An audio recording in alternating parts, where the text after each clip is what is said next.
इस वक्त हमारे साथ मौजूद हैं सुष्मिता जी। हम आपसे जानना चाहते हैं, आप उन विपक्षी नेताओं में सबसे पहली हैं जो लखीमपुर खीरी हिंसा की पीड़ितों के परिवारों से मिलने पहुंची थी। वहां मौके पर आपने क्या देखा?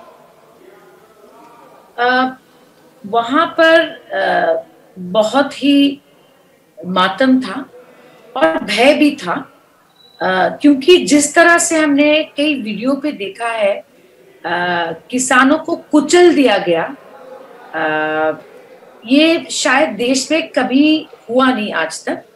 और किसानों के बीच में ये बात भी आ रही थी कि जो पोस्टमार्टम किया जा रहा है उसमें फायरिंग का बुलेट फायरिंग का कोई रिपोर्ट नहीं आ रहा है, इसलिए वो पोस्टमार्टम को उत्तर प्रदेश से बाहर पंजाब या दिल्ली में कराना चाह रहे थे।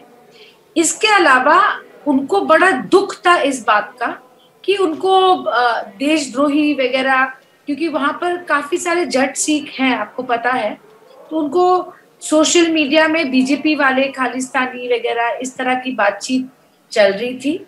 और एक बात मैं आपको बता दूं कि उनको मुआवजे से कोई मतलब नहीं है। वो बार बार ही कह रहे थे कि हम पैसे से क्या करेंगे, हमारे साथ न्याय होना चाहिए और अरेस्ट होना चाहिए। ये इस तरह की बातचीत वहां चल रही थी। पूरे गांव के लोग वहां पर मौजूद थे और बड़ा दुख हुआ, क्योंकि लवप्रीत सिंह बहुत ही एक युवा थे और बहुत पढ़े लिखे थे, जो वहां लोग बता रहे थे। तो इस माहौल को देखकर बहुत ही बुरा लगा हमें। सुष्मिता जी, आमतौर पर ऐसा होता नहीं है कि लोग सरकार पर इतना अविश्वास करें जिस तरह से आप अभी बयां कर रही हैं। इस अविश्वास की वजह क्या दिखती है आपको?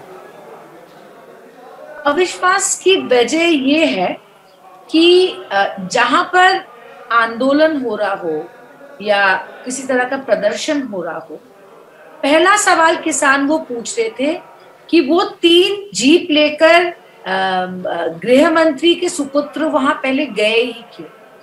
उनका जाना वहां ठीक नहीं था, किस उद्देश्य से वो गए थे? और दूसरी बात ये है कि आज कई महीनों से किसान सड़कों पर है।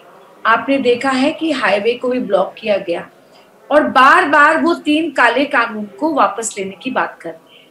तो सरकार किसकी होती है? हम अंग्रेजी में कहते हैं government of the people, for the people, by the people.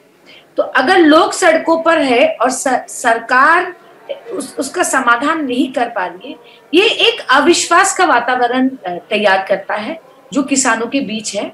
और वो इस देश के अन्नदाता है। और ये भी मैं सरकार से कहूंगी कि चाहे वो कानून कैसा भी हो, अगर आप किसानों का विश्वास नहीं जीत सकते, जरूर सरकार की कोई गलती है और उनकी सोच गलत है। सुष्मिता जी, भारतीय जनता पार्टी के तमाम प्रवक्ता ये कह रहे हैं कि ये पॉलिटिकल टूरिज्म है, पॉलिटिकल गिमिक है, लाशों पर राजनीति है। आप सब लोग क्या यही कर रही हैं?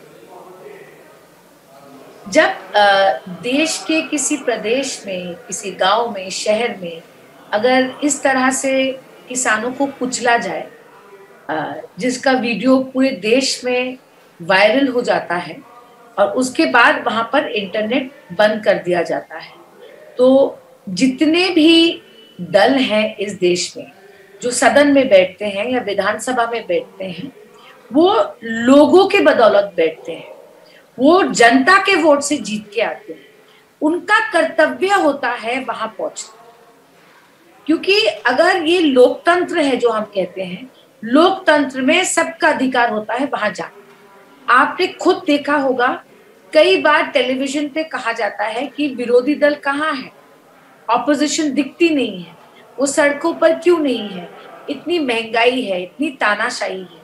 तो अगर देश के लोग ये मानते हैं कि लोकतंत्र में विरोध करना सबका हक है या लोगों के बीच में जाना सबका हक है, तो इसको टूरिज्म कहना गलत होगा।